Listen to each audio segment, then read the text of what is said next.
Hey, good morning, folks, and welcome to Tuesday's Market Situation Report, or SITREP, here at TGO, also known as Top Gun Options. And we're kicking off at 1300 or 1 p.m. Eastern for you non-military folks, our industry-leading full throttle live training and trading program. We have a lot to cover. As I predicted yesterday, this rally was to be sold into. It was a short squeeze.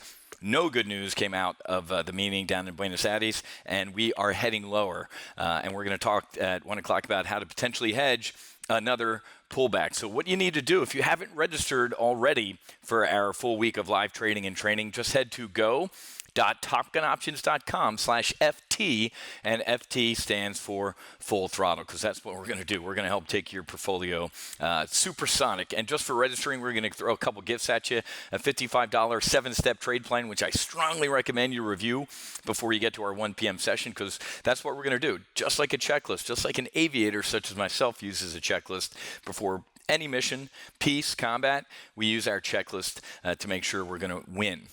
And also our proprietary options pocket checklist, what we call an OPCL. So make sure you register. And even if you can't attend the briefs today at 1 o'clock, and even though the market is closed tomorrow for George Bush, fellow naval aviator's funeral, I'm still going to do a training session at 1 o'clock for potential new members. So even if you can't attend the rest of the events this week, we're going to go ahead and put those on the replay page. Easy for me to say. So all you have to do is head to go.topgunoptions.com/FT. Again, stands for full throttle replay. And if you can't figure out that that's the replay page, you probably shouldn't be trading options. So one more time, that's go.topgunoptions.com/FT replay.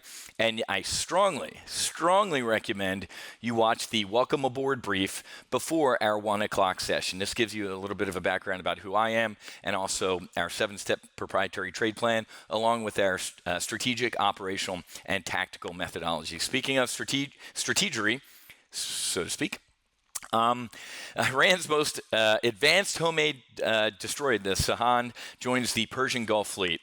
In response, Donald Trump has sent the USS Stennis battle group back to the Persian Gulf, or actually to the Persian Gulf, and it's been the longest gap since we've had a carrier battle group in the Persian Gulf. And that should tell you something about the president's mindset. Not digging the fact that this president hasn't visited any of our troops in a combat zone. I could care less if the man doesn't support what they're doing there. He's the freaking commander-in-chief. Get on an airplane, dude, and go visit the troops. And you're also doing it wrong. Folks, we've been fighting Iran since literally the birth of our republic. When I was over there, I almost shot down an Iranian helicopter that was coming towards the aircraft carrier that wouldn't deviate course. We shot down a civilian airliner. The USS Vincennes shot down a civilian airliner when it was in the middle of a gunboat battle with Iranians. So, folks, this has been going on for ages. The president is, again, in my opinion, and it's shocking to people who think I'm some massive Trump supporter, I think the guy is making a lot of mistakes in a lot of areas, and that's the sign of a true independent, is that you criticize people when they're wrong, and you're not some blanket partisan. But he needs to be sending our warships to confront Russia. We have a defense agreement. So Clinton, Obama, Bush, you name the Bushes, have not let Ukraine into NATO because they didn't want to inflame Vladimir Putin.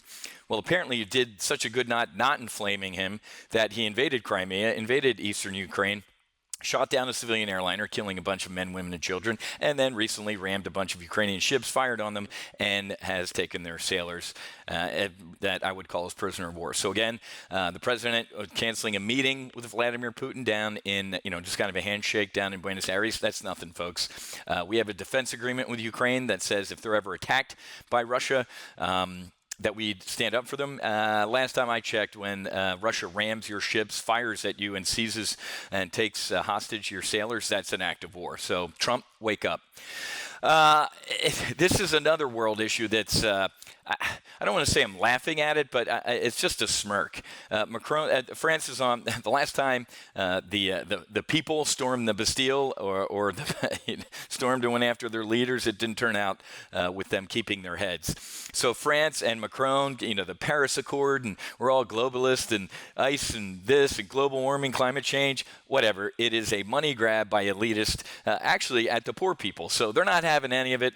So I fully support the French people rising up against this bullshit, the green stuff, and passing on all these taxes to support just Let me put it this way to all you climate. First of all, the climate's been changing since the Earth cooled. Okay, anybody know what happened to the dinosaurs? First, it was climate change. Then it was global cooling. Right? Al Gore and New York would be underwater by 2014 or whatever. And then now it's global warming. Climate change, warming, cooling. Let's see if I got all the bases covered. If you're one of these believers in this climate stuff, if you can't tell me when life begins or how many genders there are, do me a favor and spare me your science or opinion of the weather in a couple hundred years. You're ignorant. Okay, let's get a little bit more tactical. This is also kind of going to lead the news for a little bit. The Senate ain't too happy with Saudi Arabia killing one of their citizens. Their citizens. He was not a U.S. citizen, and if writing a couple op-eds for the Washington Post makes you a journalist, then I'm the emperor of media, which is ridiculous. Liberals are frothing at the mouth that we have to do something against Saudi Arabia. Last time I checked, 15 Saudi Arabian citizens killed 3,000 Americans on 9/11. Liberals? Oh, that was awful. Horrible day in our history. Kill a non-U.S. quote-unquote journalist. They essentially want us to go to war with Saudi Arabia. Shut up. Okay, over to let's get to trade. I called it as this happened. I was texting my coaching clients over the weekend. I said, hey, folks, this is not good news. The futures are up. I'm like, that's a short squeeze. It will fade. This isn't a trade truce, folks. I'm a military guy. The last time I checked, a truce means you're not firing at each other. We are still firing. And not only are we still firing, the president has put Lightzinger to run the negotiations. He is a China hawk.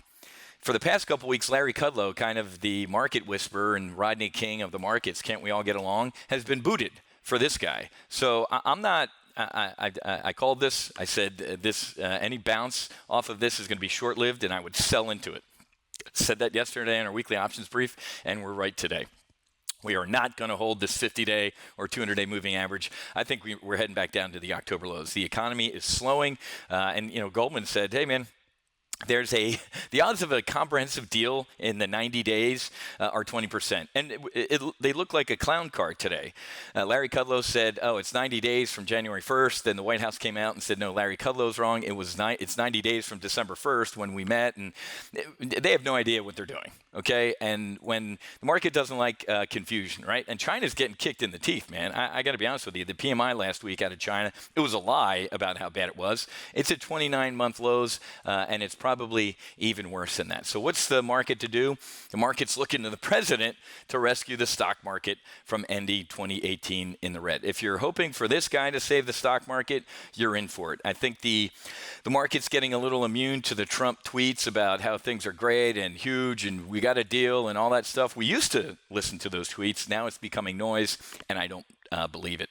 The other thing that was recent noise that I, again, said sell into, and it was a short squeeze, was Jerome Powell last week.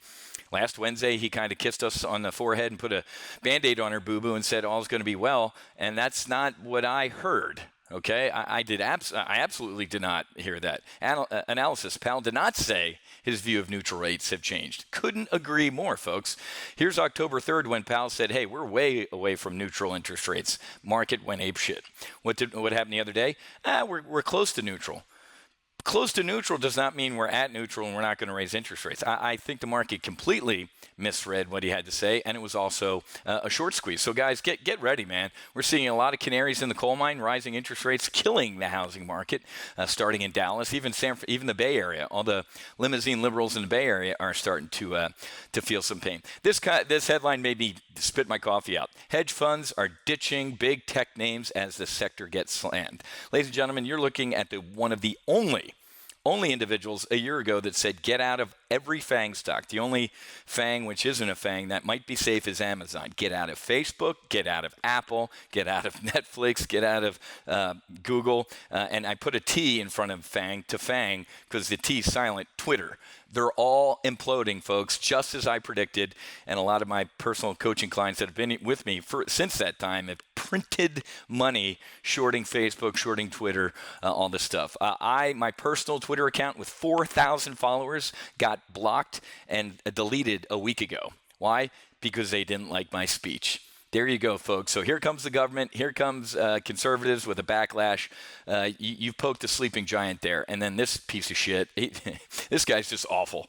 The only way Facebook survives in any way, shape, or form is when, listen to me, when, not if, that guy resigns and goes back to the USS Enterprise up in outer space. So one of my sectors, I'm actually going to maybe ditch energy for my strategic plan for 2019, and we're going to add CME, man. What's beating stocks right now?